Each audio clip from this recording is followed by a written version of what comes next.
Students, in previous class we started our new chapter in social science in class 7th, that is major challenges before world. In that chapter we completed our types of pollution. Types of pollution में हमने air pollution, water pollution and noise pollution discuss कर लिया था. Today we will discuss about one topic that is globalization. आज जो हम discuss करेंगे वो क्या हमारा globalization. First we will understand the word globalization. ठीक है, पहले हम ये समझते हैं कि ग्लोबलाइजेशन का मतलब क्या होता है. ग्लोबल मतलब कि नेशन, राष्ट्र, पूरा वर्ल्ड. ठीक है, मतलब कि हम कह सकते हैं कि it involvement of all Nations all around the world. मतलब कि एक राष्ट्र का पूरे वर्ल्ड से क्या होना, इन्वॉल्वमेंट होना. मतलब कि हमारे इंडिया का, हमारे देश का अलग अलग देशों से क्या होना, उसमें मिलना, तो उसको हम क्या बोलते हैं, globalisation. Involvement of all nation of the world. If we think about the process of globalisation we find that the raw materials comes from our nation and technique and know how to make goods raw material from is provided by another country. अब देखिए, अगर कुछ भी product आता है, globalisation what we are discussing, globalisation मतलब कि involvement of our nation to the another country. हमारे राष्ट्र का दूसरी कंट्रियों से भी क्या होना, इन्वॉल्वमेंट होना. तो इसमें हम बात करेंगे, प्रोडक्ट की बात करेंगे. प्रोडक्ट मतलब कि जितना भी हमारा इंपोर्ट और एक्सपोर्ट होता है, तो ऐसा तो नहीं है कि सारी चीज़ें जो है हमारे इंडिया में जो भी हमें अवेलेबल होता है, जो भी हमारे देश में हमें अवेलेबल होता है, तो वो हमारे इंडिया में ही बनता नहीं. कुछ चीज़ें जो की होती है हमें दूसरे देशों से भी मिलती है, तो हम क्या बोलते हैं इसको, इम्पोर्ट एंड एक्सपोर्ट. तो जितना भी रॉ मटेरियल्स मतलब कि जितना भी मटेरियल्स हमें मिल रहा है एक कंट्री से दूसरी कंट्री से, तो उसकी टेक्निक्स और उसका जितना भी गुड्स हमें मिल रहा है वो हम क्या कर रहे हैं, प्रोवाइड हम हमारी कंट्री से भी करवा रहे हैं और हम दूसरी कंट्री से भी ले रहे हैं. Such products are distributed in many countries. और ऐसे कुछ प्रोडक्ट्स होते हैं हमारे देश के कि जो हम क्या करवाते हैं, हम दूसरी कंट्रीज़ में भी क्या करवाते हैं, प्रोवाइड करवाते हैं. So the products we get are made with the efforts of several countries. तो हम ये कह सकते हैं कि जितना भी प्रोडक्ट हमें मिल रहा है, जितनी भी चीज़ें हमें मिल रही है, वो हमें अलग अलग कंट्रीज से भी मिलती है. People living in different parts of the world are not only dependent on the product but they also look upon each other in the exchange of education, art, literature, science etcetera. ये जो बातें हैं, हमने ये सिर्फ product की बातें नहीं है, जितनी भी जो भी एक्टिविटीज़ हो रही, जो भी चीज़ें चल रही, मान लो कि अगर इंडिया का स्टूडेंट है, इंडिया का कोई पीपल है, the person want to go and gain a education from other country. India के लोगों को अगर बाहर जाकर एजुकेशन गेन करना है तो वो बाहर जाकर भी एजुकेशन गेन कर सकते हैं. मतलब कि our activity is not just based on the product but our activity based on the different parts also. हमारी जितनी भी चीज़ें, जो भी एक्टिविटीज़ है हमारी, वो सिर्फ प्रोडक्ट पर ही बेस्ड नहीं है, दूसरी एक्टिविटीज़ पर भी बेस्ड है. जैसे कि हमारा एजुकेशन हो गया, लिटरेचर हो गया, आर्ट हो गया. अगर हमें किसी तरह का आर्ट आता है, कुछ कला आती, तो वो हम दूसरे देश में भी जाके बता सकते हैं. साइंस रिलेटेड, जैसे कि किसी को साइंटिस्ट बनना है तो उसका जितना भी एजुकेशन उसको लेना, तो बाहर जाकर एजुकेशन ले सकता है. तो the different inter activities of trade, capital, investment, travel, tourism, sports and other modes are known as globalisation. तो हम क्या कह सकते हैं, ग्लोबलाइजेशन का हमारी लैंग्वेज में क्या बोल सकते हैं, इंटर एक्टिविटीज़. इंटर एक्टिविटीज़ मतलब कि अगर बाहर के देश के लोग हमारी कंट्रीज़ में आना चाहते हैं, हमारे देश के लोग बाहर जाना चाहते हैं, जैसे घूमने फिरने के लिए, ट्रैवल के लिए, कुछ भी अपना इन्वेस्टमेंट लगाने के लिए, या फिर स्पोर्ट्स के लिए, एजुकेशन के लिए, तो वो उसको इतना फ्रीडम है, वो इतना फ्री है कि दे कैन डू. तो इसको क्या बोला गया है, globalisation. The process of globalisation makes nation interdependent on each other and minimises the distance. अब क्या बोला है कि ये जो ग्लोबलाइजेशन है, ये कहीं ना कहीं लोगों को क्या करता है, अलग अलग देश के लोगों को, हमारे देश को क्या करता है, एक दूसरे से क्या करता है, इंटरडिपेंड बनाता है. मतलब कि एक दूसरे पर कहीं ना कहीं क्या करता है, डिपेंड बनाता है, और कहीं ना कहीं हमारी जो डिस्टेंसेस हैं वो क्या करता है, मिनिमाइज़ करता है, मतलब कि कम करता है. One country depends on the other countries for development. ये दिस इज़ द रियलिटी कि हर एक कंट्री जो रहता है, हर एक देश जो रहता है, वो अपने आप में विकसित अकेला नहीं हो सकता। उसको दूसरी कंट्री की भी हेल्प चाहिए रहती, दूसरी कंट्री की मदद चाहिए रहती, ताकि वो अपने देश को क्या कर सके, डेवलप कर सके। जैसे कि जितनी भी टेक्नोलॉजीज़ हम हमारे देश में देख रहे हैं, तो it is not the because of the development of our country. ये सिर्फ हमारी कंट्री का डेवलपमेंट है कि हमारी कंट्री के लोगों ने, इसमें हमने बहुत से लोगों का, मतलब कि अदर कंट्रीज़ के लोगों का भी क्या हो सकता है, इसमें योगदान हो सकता है। That's why day by day our country is developing as a technology purpose. ठीक है, दस this is the global centralisation system.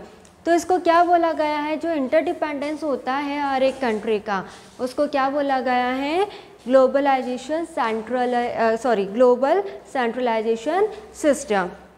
The trade force which act in domestic markets expansion beyond national limit is called globalization।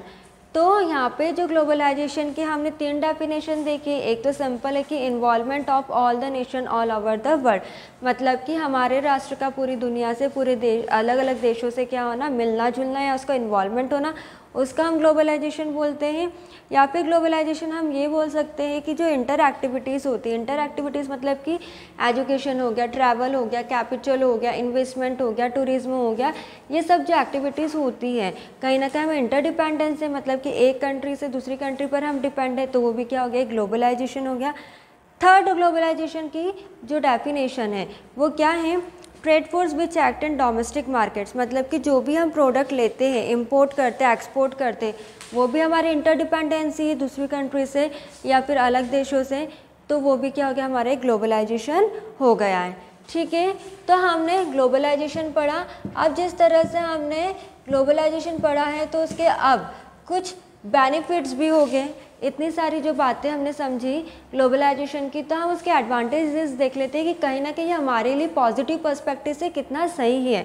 तो benefits या फिर कह सकते हैं advantages of globalisation. Flow of capital increases through globalisation. जो पहला है वो क्या है कि flow of capital increases through globalisation, मतलब कि जो भी हमारी कंट्री में तरक्की हो रही है, जितना भी इन्वेस्टमेंट हो रहा है, जितना भी टैक्स वगैरह जो भी लग रहा है, कहीं ना कहीं वो क्या हो रहा है, हमारी दूसरी कंट्रीज़ के मुकाबले दूसरी कंट्रीज़ से हमारे टर्म्स अच्छे होने के कारण कहीं ना कहीं वो क्या हो रहा है, हमारे लिए एक पॉजिटिव मैनर में अच्छी बात है।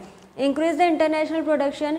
इंटरनेशनल प्रोडक्शन मतलब कि जैसे कि आजकल अगर हम देखें, जो भी फॉर एग्ज़ाम्पल अगर हम ऑनलाइन शॉपिंग की बात कर ले, तो जो भी, ऐसा तो नहीं कि सिर्फ हमारी कंट्री के ही वो ऐप्स हैं, अदर कंट्रीज़ के भी ऐप्स हैं, तो क्या हो रहा है, कहीं ना कहीं इंटरनेशनल प्रोडक्शन भी क्या हो रहा है, इंक्रीज़ हो रहा है। अगर उनका प्रोडक्शन इंक्रीज़ होगा तो साथ ही साथ हमारे देश का भी प्रोडक्शन हो सकता है दूसरी कंट्री में भी क्या हो, इंक्रीज़ हो। Growth of international cooperation and competition. Cooperation और कॉम्पिटिशन मतलब कि इतना इंटरडिपेंडेंसी हो गए है कि हम एक कंट्री से दूसरी कंट्रीज़ में क्या करने लगे, कंपटीशन करने लगे। कंपटीशन करेंगे तो कहीं ना कहीं हमारा जो कंट्री होगा वो डेवलप होगा, ग्रोथ होगी, उसमें पॉजिटिव पर्सपेक्टिव्स हैं। मल्टीनेशनल कंपनीज़ है वाइटल रोल इन ग्लोबलाइजेशन। जो मल्टीनेशनल कंपनीज़ होती, मतलब कि जिसका ज़्यादा जो भी एक्सपोर्ट होता है वह इंटरनेशनल लेवल पर होता है, उसको क्या बोला गया है, मल्टीनेशनल कंपनीज़। तो मल्टीनेशनल कंपनीज़ का ग्लोबलाइजेशन में बहुत ही इंपॉर्टेंट रोल होता है। Here are the few points of advantages of globalisation. We can see global mass media ties the world together, मतलब कि जो भी ग्लोबल मास मीडिया, मतलब कि हमारी जो आज की जनरेशन है, आज का जो वर्ल्ड है कैसा टेक्नोलॉजी बेस्ड है, तो मास मीडिया मतलब कि जितना भी हमें इंट्रैक्शन करना है तो हम क्या करते हैं, टेक्नोलॉजी बेस पर कर सकते हैं। तो globally we can able to interact with each other. तो कहीं ना कहीं ये क्या हो रहा है, हमें एक दूसरे से क्या करके रख रहा है, बांध के रख रहा है, जोड़ के रख रहा है, मतलब कि मिनिमाइज़ कर रहा है हमारे डिस्टेंसेस को, कम कर रहा है हमारी डिस्टेंसेस को अदर कंट्रीज से। Increase flow of communications allows vital information to be shared between individuals and cooperation around the world. क्या कर रहा है, हमारे कम्युनिकेशंस को क्या कर रहा है और बढ़ा रहा है। मतलब कि अगर कम्युनिकेशन किसी भी चीज़ को बनाए रखने के लिए क्या होता है, communication is the important role. Communication क्या होता है, सो communication is the important role to develop the relations with each other। मतलब कि communication एक important role है किसी भी तरह के relation को कायम रखने के लिए, ठीक है। अगर communication रहेगा तो हमारा जितना भी इंफॉर्मेशन, हमें जितनी भी इंफॉर्मेशन चाहिए वो इजीली हम एक दूसरे से क्या कर सकते हैं, शेयर कर सकते हैं। So vital information to be shared between individuals and corporation, मतलब कि हम जितनी भी इंफॉर्मेशन इंडिविजुअली ग्लोबली दे सकते हैं या फिर जो भी हमारा ऑर्गेनाइजेशन है उसके थ्रू हम ग्लोबली वे में हम एक दूसरे को इंफॉर्मेशन प्रोवाइड कर सकते हैं। Greater ease and speed of transportation for goods and people, मतलब कि अब हमारा जो ट्रांसपोर्टेशन है, कुछ भी गुड्स मतलब कि कुछ भी सामान अगर हमें लोगों तक की पहुंचाना है तो क्या कर रहा है, डे बाय डे क्या हो रहा है, इंक्रीज़ हो रहा है। तो this are the advantages of globalisation, ठीक है। अब जैसे कि we discuss about the multinational company, MNC के बारे में हमने डिस्कस करा कि एमएनसी जो रहती है, मल्टीनेशनल कंपनी जो रहती है वो ग्लोबलाइजेशन में वाइटल रोल प्ले करती है, इंपॉर्टेंट रोल प्ले करती है। क्यों करती है? क्योंकि the multinational companies are such companies which trade in many countries. ये ऐसी कंपनी होती है जो कि जितना भी एक्सपोर्ट करवाना रहता है अलग अलग कंट्रीज़ में, ये ही ऐसी कंपनीज करवाती हैं, ठीक है। Many multinational companies are successfully working in India. हमारे भारत में भी एमएनसी कंपनी सक्सेसफुली वर्क कर रही है। जैसे कि हम एग्जांपल ले सकते हैं, इन्फोसिस की ले सकते हैं, एसेंचर की हो गई, this are the multinational company जो कि हमारे इंडिया में है और सक्सेसफुली इसका जो भी वर्क हो रहा है सक्सेसफुली हो रहा है। Multinational companies have set up various industries and invested capital in our country. जितनी भी एमएनसी है वो कहीं ना कहीं उन्होंने अपनी इंडस्ट्री को सेटअप करा है और वो अपना जितना भी मनी इन्वेस्ट कर रही कहीं ना कहीं उन्हें पॉजिटिव मैनर में वो सक्सेस मिल रही है, ठीक है। अब जिस तरह से हमने इसके बेनिफिट्स देखे, हर एक तरह का जैसे बेनिफिट्स होता है उसी तरह से कहीं ना कहीं इसके क्या होते हैं, एडवर्स इम्पैक्ट भी होते हैं, मतलब कि डिसएडवांटेजेस भी हो सकते हैं, नेगेटिव इफेक्ट्स भी हो सकते हैं। तो adverse impact of globalisation, adverse impact क्या हो जाएगा, या फिर हम कह सकते हैं negative effects of globalisation. Negative impact on domestic industries.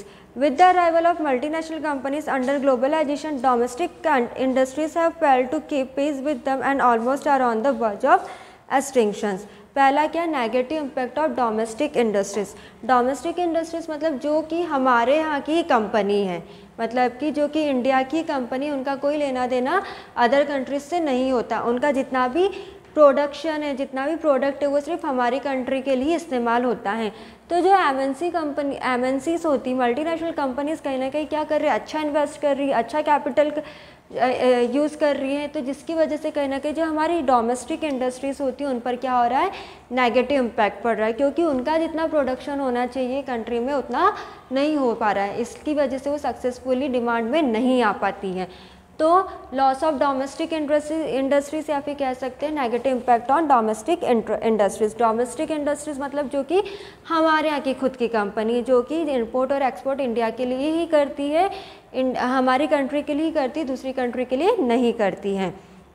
अब सेकेंड वन है exploits human resource. Human resource का एक्सप्लॉइटेशन होना मतलब कि उसका विरोध करना, ठीक है। Disparity in income distribution. Disparity in income distribution में क्या है, due to closure of domestic industries unemployment increases and it creates a disparity in distribution of income.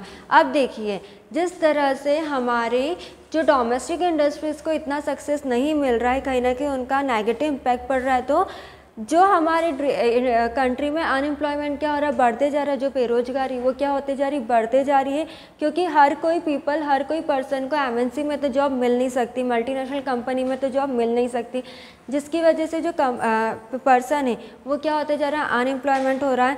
तो उसकी वजह से क्या आ रहा है, डिस्पैरिटी आ रहा है, मतलब कि इनकम में जितना उसको सैलरी मिलना चाहिए, जितना उसको पैसा मिलना चाहिए, उसमें क्या हो रहा है, सेपरेशन होते जा रहा है, ठीक है। Spread of consumer culture. Consumer culture means the aggressive publicity methods of MNC have promoted the consumer culture.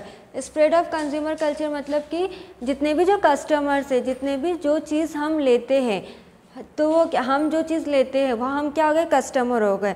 तो जो कंज्यूमर कल्चर है वो भी क्या हो रहा है, एमएनसी में इसको सक्सेसफुली तो एक्स्टेब्लिश हो गया है, पर एमएनसी में जो कंज्यूमर को, जो कस्टमर को जो पोजीशन मिलनी चाहिए वो प्रॉपर नहीं मिल पाती है, ठीक है। अभी हमने क्या देख लिया, लॉस ऑफ डोमेस्टिक इंडस्ट्रीज देख लिया, एक्सप्लॉइट्स ह्यूमन रिसोर्स देख लिया। एक्सप्लॉइट्स ह्यूमन रिसोर्स में हमने क्या देखा कि जो हर किसी को एमएनसी कंपनी में जॉब ना मिलने के कारण ह्यूमन रिसोर्स भी क्या होते जा रहा है, हमारा कहीं ना कहीं अफेक्ट हो रहा है, जिसकी वजह से क्या हो रहा है, इनकम भी अफेक्ट हो रही है, जिसकी इनकम क्या अफेक्ट हो रही है, अनएम्प्लॉयमेंट की वजह से, बेरोजगारी की वजह से क्या हो रही है, इनकम पर भी अफेक्ट हो रहा है। Then next one is glut of luxury products. Understood this much everyone, that negative impact of globalization. Glut of luxury products due to globalization. The luxury products are in the plenty in comparison due to utility product made in the country.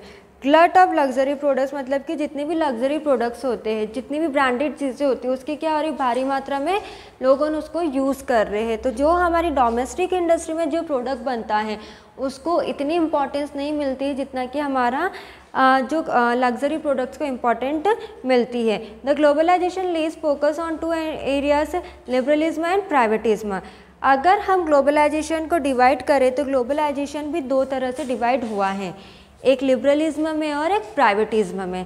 Liberalism क्या होता है, means to ease laws and promote multinational companies to invest money in country in the industries. Liberalism वो होता है जो कि MNC को क्या करता है, मल्टीनेशनल कंपनी को क्या करता है, उसके जितने भी रूल्स है, उसके जितने भी लॉस है, जितने भी रूल्स एंड रेगुलेशन है, उसको क्या करता है, प्रमोट करता है, एडवर्टाइज करता है हमारी खुद की कंट्री में। ठीक है, तो उसकी वजह से क्या होता है, जो डोमेस्टिक इंडस्ट्रीज़ रहती है, जो हमारी खुद की इंडिया की इंडस्ट्री रहती है, वो क्या हो जाती है, पीछे हो जाती है, क्योंकि उनका कोई एडवर्टाइज नहीं हो रहा है, वो इतना भारी मात्रा में वो प्रोडक्शन नहीं प्रोड्यूस कर पाती है जितनी कि एमएनसी कंपनी करती है। ठीक है, तो लिबरलिज्म मतलब कि easy make laws and promotion of the MNC. Now privatisation means to allow the private companies to produce good which were not allowed earlier. The handling of the government companies and their well to private companies of smoothing running is also part of globalization. Privatisation का मतलब कि कहीं ना कहीं उनका थोड़ा बहुत involvement किससे रहता है, हमारी इंडिया की, जो हमारे देश की, जो हमारी कंट्री की गवर्नमेंट रहती है, उनसे उनका कुछ इन्वॉल्वमेंट होता है, जिसकी वजह से अपना जो वेल्थ है, अपना जो प्रोडक्ट है, वो गुड्स है, उसको क्या कर सके, मार्केट में प्रोड्यूस करवा सके। तो these are the negative impact of globalisation, जिसमें कि हमने देखा loss of domestic industries, exploits human resource, decline in income, unemployment, transfer of natural resource lead to commercial and political colonialism, widening gap between rich and poor and dominance of foreign institution. जो ये 4 points जो है ये मैं आपको बता चुकी इस कंज्यूमर कल्चर में and glut of luxury products में। ठीक है, तो today what we discuss, today we discuss our globalisation मतलब कि involvement of nation all over the world. इसमें हमने बेनिफिट्स देखे, बेनिफिट्स कैसे कि कैपिटल का किस तरह से इंक्रीज हो सकता है, इंटरनेशनल प्रोडक्शन किस तरह से बढ़ता है, हमारा कॉपरेशन, जितनी भी कंपनीज होती है उसमें कंपटीशन किस बेसिस पर इंटरनेशनल लेवल पर होता है, एमएनसी कंपनी का बहुत ज़्यादा इंपॉर्टेंट रोल होता है ग्लोबलाइजेशन वे में। साथ ही साथ हमने इसके नेगेटिव इम्पैक्ट देखे कि पॉजिटिव मैनर में तो इतना सारा सब कुछ हो रहा है, पर ग्लोबलाइजेशन में नेगेटिव इम्पैक्ट किस बेसिस पे, डोमेस्टिक इंडस्ट्रीज़ की बेसिस पर है, इनकम डिस्ट्रीब्यूशन हो रहा है, अनएम्प्लॉयमेंट हो रहा है, इनकम जो हो रही है वो कहीं ना कहीं ख़त्म होते जा रही है लोगों की, ग्लट ऑफ लग्जरी प्रोडक्ट्स हो रहा है and spread of consumer culture. ठीक है, तो this topic of globalisation in this chapter we completed. In next class we will start our new topic of this chapter, that is terrorism. We will start in our next class.